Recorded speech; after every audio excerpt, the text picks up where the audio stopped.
महाविकास आघाडीचे उमेदवार आणि काँग्रेसचे ज्येष्ठ नेते विजय पाटील यांच्या प्रचाराचा झंझावत सुरूच आहे। बुधवारी वसईच्या पूर्वपट्टीत आयोजित चौक सभांना नागरिकांचा उत्स्फूर्त असा प्रतिसाद मिळाला। यावेळी पाटील यांनी वसईच्या ग्रामीण आणि शहरी भागांचा समतोल आणि शाश्वत विकासाचे आश्वासन दिले।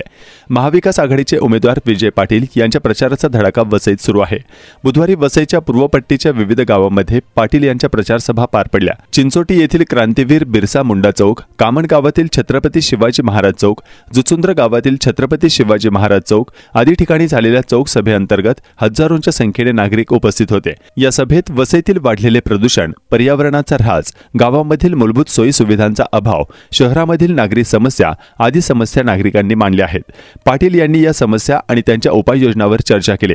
वसईत समतोल आणि शाश्वत विकास घडवण्याचे आश्वासन यावेळी विजय पाटील यांनी दिले। चौक सभांना वसईच्या जनतेने उत्स्फूर्त असा प्रतिसाद दिला।